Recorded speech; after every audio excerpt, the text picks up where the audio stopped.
Bismillahirrahmanirrahim. Alhamdulillahirabbil alamin. Allahumma shalli wa sallim ala sayyidina Muhammadin miftahi babi rahmatillah adada ma fi ilmillah. Salatan wa salaman daimaini bidawami mulkillah wa ala alihi wa sahbihi. Allahumma shalli ala sayyidina Muhammadin salatan taftahu biha lana futuhal arifin wa tufaqqihuna biha fid din wa ala alihi wa sahbihi. Assalamu alaikum warahmatullahi wabarakatuh. Alhamdulillah, kata terindah yang harus diucapkan seorang hamba. Alhamdulillah. Senang ya harus alhamdulillah, susah ya juga harus alhamdulillah. Kalau susah nggak mau mengucap alhamdulillah, silakan cari Tuhan selain Allah. Silakan cari Tuhan selain Allah. Dan tidak ada Tuhan kecuali Allah. Kenapa susah? Tetap suruh mengucap alhamdulillah. Karena buat mukmin nggak ada kata susah. Contoh, motor hilang, susah enggak? Baru beli, nabung 7 tahun, terus motornya hilang, susah enggak? Ini jawabnya ragu-ragu nih. Nggak apa-apa, nyantai aja. Susah enggak? Normal, orang bilang susah. Buat mukmin, ya susah itu cuma lewat, nggak boleh tinggal. Karena begitu tahu motornya hilang, dia langsung ingat Allah Ta'ala.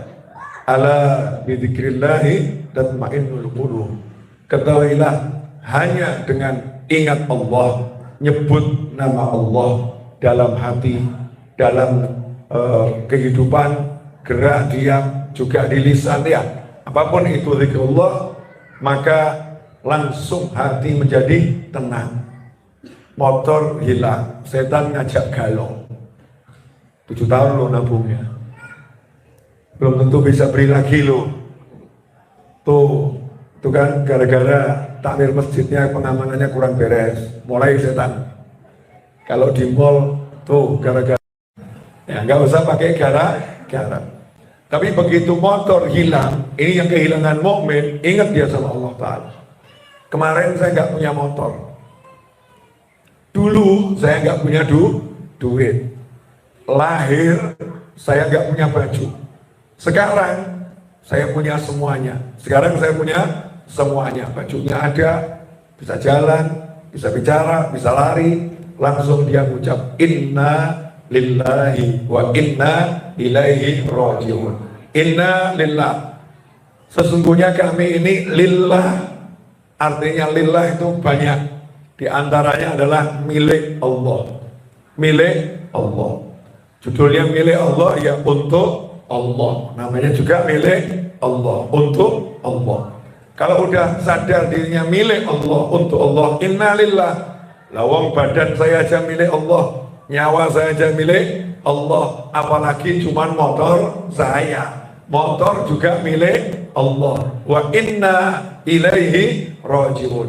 Dan kepadanya lah kami semua kembali. Nanti saya juga akan mati, kembali kepada Allah. Kalau sekarang baru ditinggal motor udah susah, berarti nanti kalau saya mau meninggalkan motor, susahnya luar biasa. Maka dia tidak mau dibuat susah sama namanya dunia dan lain sebagainya. Enteng, saya aja milik Allah, kembali kepada Allah. Motor hilang nggak jadi masalah, besok beli lagi. Setan bisiki, duitnya dari mana? Setan bisikin duitnya dari mana? Langsung ini mukmin jawab, duitnya dari Allah. Jawab lagi setan, carinya di mana? Berapa tahun mau cari? Jawabannya sederhana, siapa yang sabar atas musibah dikasih surga. Surga aja dikasih, masa motor tidak dikasih? Nyantainya luar biasa. Dari mana? Jawabannya sederhana, yang ngasih siapa? Yang ngasih Allah. Kalau yang ngasih Allah, Allah sudah bilang, Allah nggak mau surprise-nya diketahui. Allah nggak mau kejutannya diketahui oleh hamba-hambanya. Makanya selalu Allah mengatakan, wa may yattaqillaha yaj'al lahu makhrajan wa yarzuqhu min haitsu. Takwa, laksanakan perintah, jauhi larangan karena takut sama Allah. Yaj'al lahu makhrajan, Allah yang menjadikan untuknya. Yaj'al, Allah yang menjadikan untuknya makhraja, jalan keluar, solusi. Jadi kalau yang menjadikan solusinya Allah, ya pasti solusi. Tapi kalau solusi yang kita pikir sendiri, itu bukan solusi, bisa jadi masalah baru lagi. Ya masalah baru lagi. Tapi kalau Allah yang yaj'al lahu makhraja, Allah yang beri dia solusi, wa yarzuqhu min haitsu la yahtasib. Dan Allah beri dia rezeki dari arah yang tidak bisa diperhitungkan oleh siapapun. La yahtasib itu nggak bisa dikira-kira. Kalau Google masih bisa kira-kira ya. Contoh, saya ketik di Google Maps Masjid Al-Latif. Google punya kira-kira 14 menit lagi sampai. Punya kira-kira. Bahkan Google itu kalau kita terlanjur lewat, disuruh belok kiri, kita lewat terus, Google-nya buat perkiraan baru. Buat perkiraan baru. Estimasi waktu dan jalan rute baru. Betul, betul. Kalau Allah Subhanahu wa Ta'ala, kamu pakai logaritma model apapun, pakai perhitungan model apapun, software model apapun, kamu punya pekerjaan yang tetap tiap hari ke kantor, coba kamu cek jalan rezekinya Allah, pakai semua ilmumu. Kalau kamu iman sama Allah, wa yarzuqhu min haitsu la yahtasib. Gagal, gak mungkin bisa tahu. Judulnya lagi gak punya duit, makan di warung ya, ngobrol, tiba-tiba ada yang ngomong, Mas, cari rumah di sekitar sini di mana Mas ya? Rumah yang mau dijual di mana? Nah kebetulan waktu pusing tadi jalan ke warung, lihat tulisan rumah dijual. Oh sebentar Pak, di pojok sana itu ada rumah mau dijual. Coba saya kontakkan orangnya. Tiba-tiba jadi rezeki, dapat rezeki yang besar. Gara-garanya apa? Gara-gara kantor. Di kantor gajinya itu juga langsung habis. Tapi di warung gajinya lebih dari kantor 20 tahun. Kok bisa begitu? Wa yarzuqhu min haitsu la yahtasib. Allah kalau ngasih rezeki hambanya itu dari Allah Subhanahu wa Ta'ala. Jadi semua yang gak enak itu kalau jatuhnya ke tangan mukmin jadinya enak-enak saja. Contoh Nabi Yunus alaihissalam. Nabi Yunus itu kan dakwah, tidak ada satu kaumnya yang ikut. Bayangkan ceramah gak ada yang mau dengarkan. Dianggap orang gak beres, orang gila ya, gak mau dengarkan. Lama-kelamaan Nabi Yunus berpikir untuk cari lahan dakwah baru. Jangan di kampung ini, kampung saya ini kelihatannya nggak bakat iman ini. Cari yang lain dulu. Siapa tahu di tempat lain mau terima. Hanya saja perintah hijrahnya belum turun. Perintah hijrahnya belum turun. Nabi Yunus udah jalan duluan. Sama Allah ditegur. Saat itu Nabi Yunus naik kapal, naik perahu. Di tengah laut dibuat sama Allah badai. Badai itu punyanya angin atau punya Allah? Jadi kamu kalau ada badai takutnya sama badai atau sama Allah? Ah enggak ya. Biasanya kalau ada badai teriaknya apa? Bilangnya takutnya sama Allah. Tapi berlindungnya bukan sama Allah, berlindungnya sama rumah. Cari rumah yang kokoh, ya cari rumah yang nggak bisa kena angin, bukan sama Allah Ta'ala. Padahal kita diajari, kalau ada angin ribut, azan saja, selesai. Anginnya akan nyingkir. Angin ribut, disuruh azan tambah, udah jangan ribut-ribut, anginnya udah cukup ribut. Masya Allah. Wani rahimakumullah. Nabi Yunus alaihissalam naik kapal, badai dikirim. Satu kapal akhirnya sepakat, semua ya, satu kapal, ini harus ada yang dikorbankan. Biasanya, ini keyakinannya orang dulu. Laut itu kalau marah, salah satu manusia dibuang ke laut, lautnya senang. Lautnya senang, nanti reda marahnya. Itu pola pikirnya orang yang belum punya iman.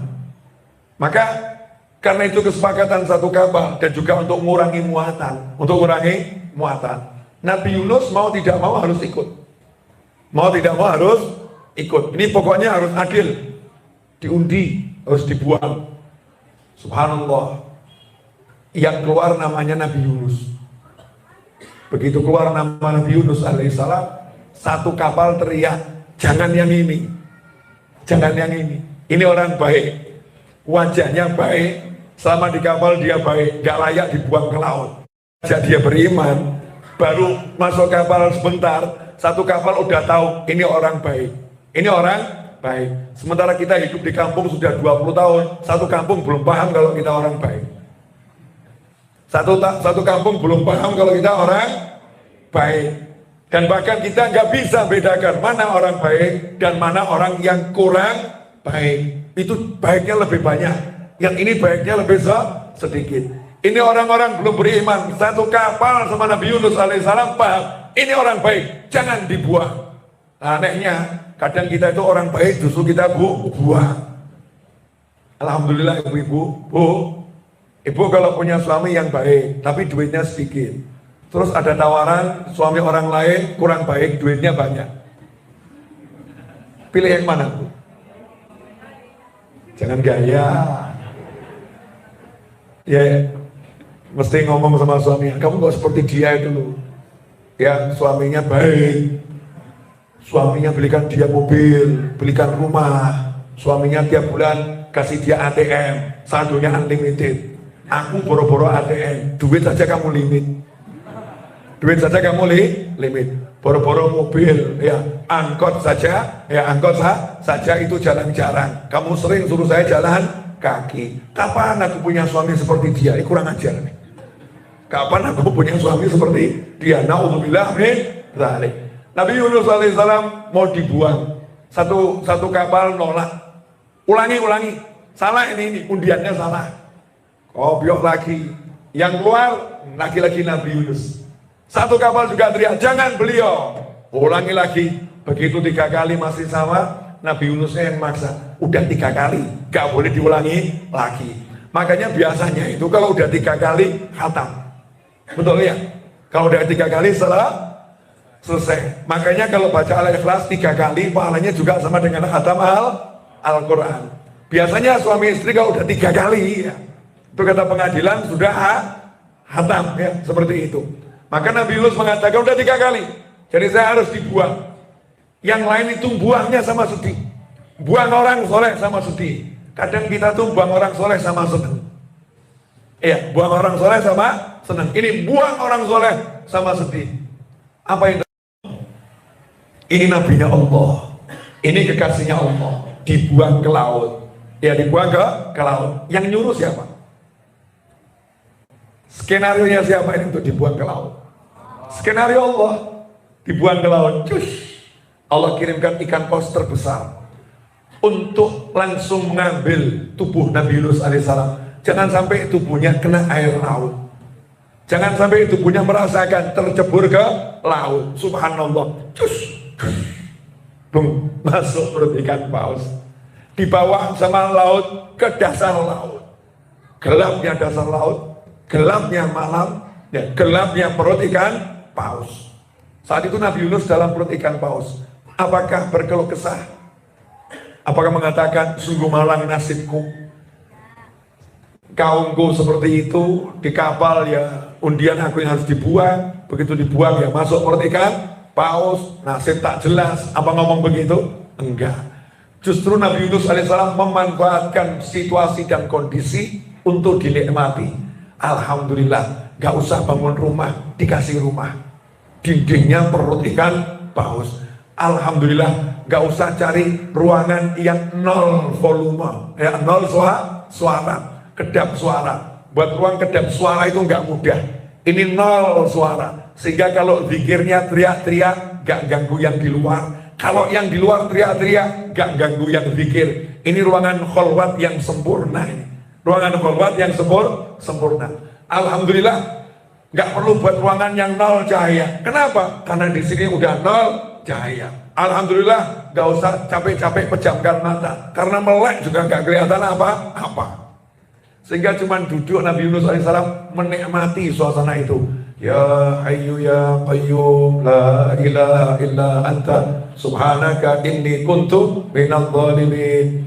Dia melantunkan zikir tersebut dengan lisannya, dengan hatinya, dengan pikirnya, dengan sekujur tubuhnya. Hasilnya apa? Malaikat geger. Kata malaikat, ini suara ma'ruf, suara yang sudah terkenal nih, suaranya Nabi Yunus. Sautun ma'ruf, suara yang cukup dikenal. Cuman kok lokasinya nggak jelas ini. Lokasinya kok bukan tempatnya Nabi Yunus nih. Lokasinya di situ, kok ada di situ? Maka disitulah malaikat berdoa agar Nabi Yunus ya dipindahkan ke tempat yang lebih bagus.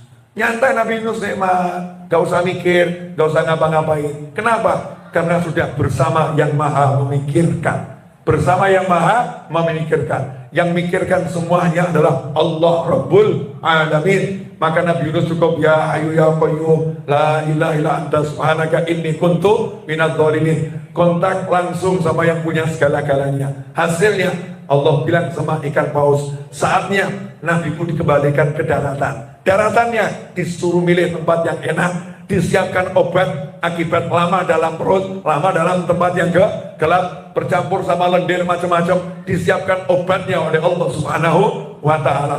Maka Nabi Yunus bukan dimuntahkan, bukan dilepeh, dikeluarkan dengan lembut oleh ikan paus, langsung ke tumbuhan, langsung seger, langsung sehat, kembali ke kaumnya, tubuhnya lebih fit, ya semangatnya jauh lebih kuat, umatnya berubah jadi pengikutnya semua. Keren, subhanallah, asyik. Karena buat mukmin nggak ada yang nggak enak.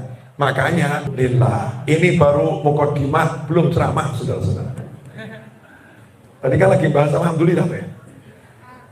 Mungkin ada yang nanya, masa nggak enak kok alhamdulillah. Coba diinget-inget, pernah nggak mengalami hal yang nggak enak? Contoh cinta ditolak, ada nggak korbannya ini? Ya, kelihatannya korban jarang mau ngaku ya. Cinta ditolak.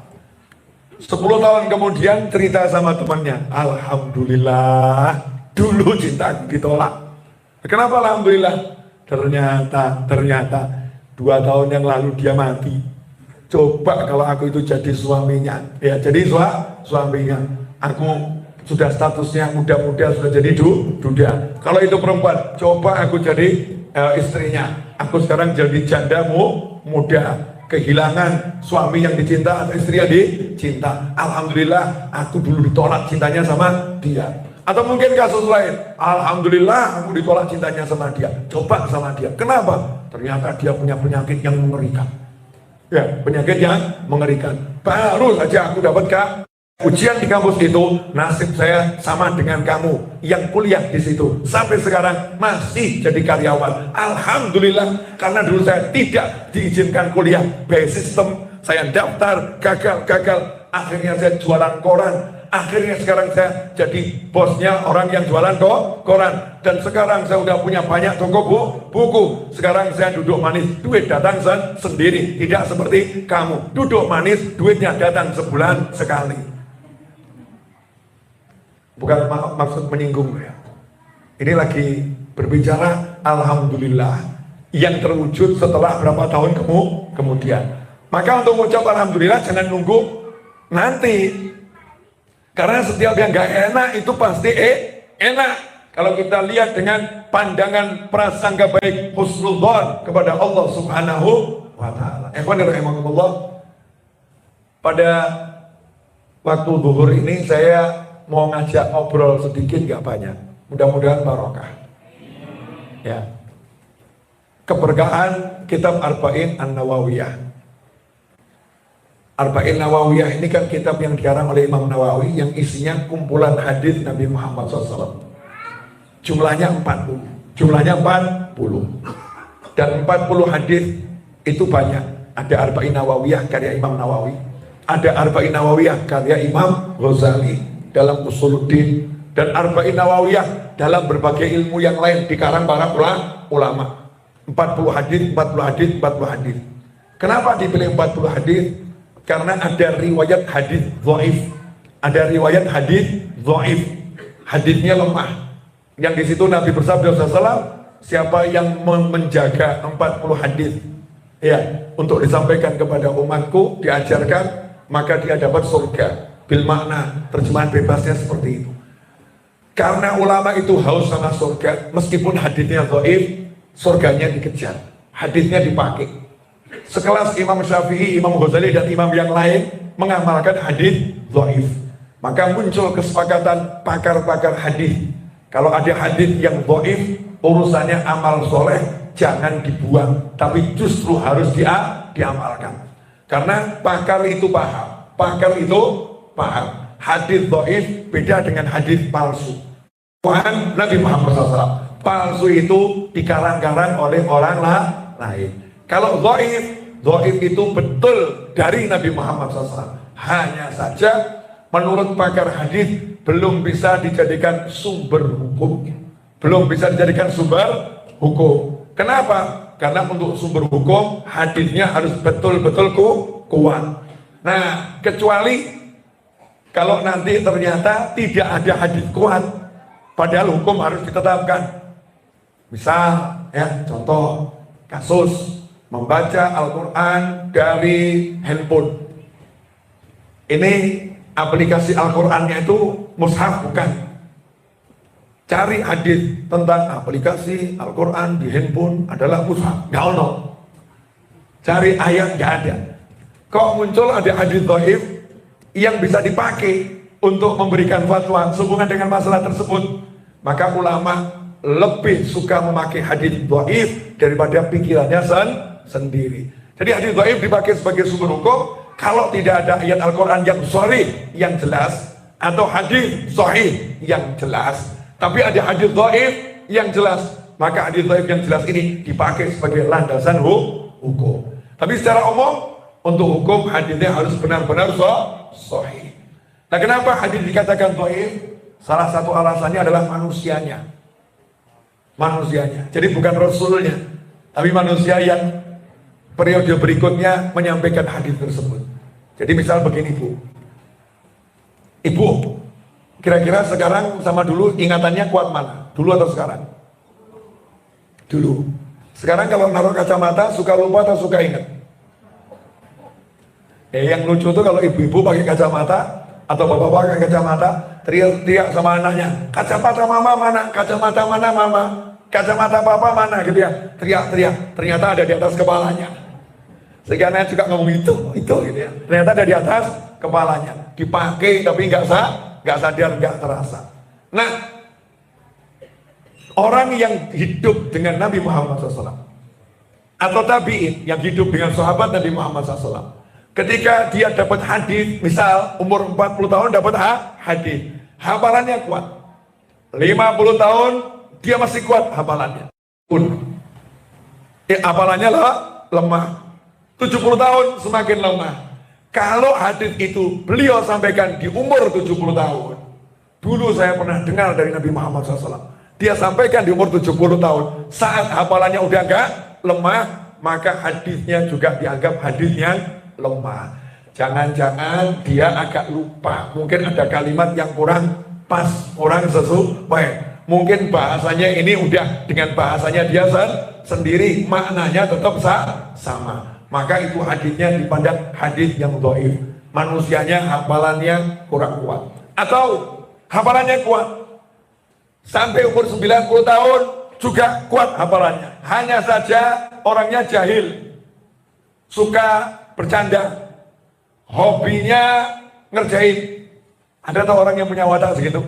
Bercanda ngerjain orang gitu. Sampai-sampai dia punya hobi ngerjain binatang. Dia ambil ikan asin, kasih tali, dilempar, kucing dekat, begitu dekat tarik lagi, ya, dekat tarik lagi, dekat tarik lagi. Ini kalau ada ulama umur 90 tahun, hadisnya hafalannya kuat, tapi suka ngerjain kucing, sama ulama ahli hadis, hadisnya tidak diterima sebagai hadis yang sahih, tapi hadis yang dhaif. Alasannya apa? Nah, kalau sama kucing saja dia suka bercanda padahal kucingnya lapar, jangan-jangan nanti hadis ini juga hasil candaan. Saking hati-hatinya umat Islam. Karena ancamannya, barang siapa berdusta atas namaku, silahkan dia ambil tempat duduknya di neraka. Sabda Nabi Muhammad SAW bil makna. Karena hati-hati, makanya hadis yang dhaif tidak dipakai sebagai sumber hukum selama masih ada hadis yang sahih. Tapi hadis yang dhaif untuk amal soleh, ulama mengatakan amalkan. Makanya kalau ada orang beramal landasannya hadis dhaif, jangan kemudian dicemooh, jangan dicaci, jangan dimaki, jangan dihina dengan kalimat hadisnya dhaif, hadisnya dhaif. Itu sama saja dengan merendahkan ucapan Nabi Muhammad SAW. Dan itu bukti kalau orangnya kurang paham ilmu hadis. Ikhwani rahimakumullah. Nah ini 40 hadis Imam Nawawi, itu angka 40-nya diambil dari hadis dhaif. Tapi kok merasa punya perasaan? Saya disebut-sebut sama Habib Novel, disebut-sebut sama Ustadz Novel. Mungkin saya dipanggil mau dikasih greh, mau dikasih ikan asin. Pus, ikannya nggak ada di sini, ikannya di luar. Pergi dulu ya. Ya, nanti balik lagi kalau ibu-ibu udah boleh makan. Oke? Dah, keluar sana. Kucing itu bisa diajak ngomong. Perkara dia jawab nggak jawab, kamu nggak usah mikir. Yang penting kamu ngomong. Orang bilang kamu gila nggak apa-apa. Yang penting kamu paham kamu tidak gila. Selesai toh? Boleh dilanjut? Nah, ngapain hidup ngurusin omongan orang? Kurang kerjaan. Lebih baik ngomong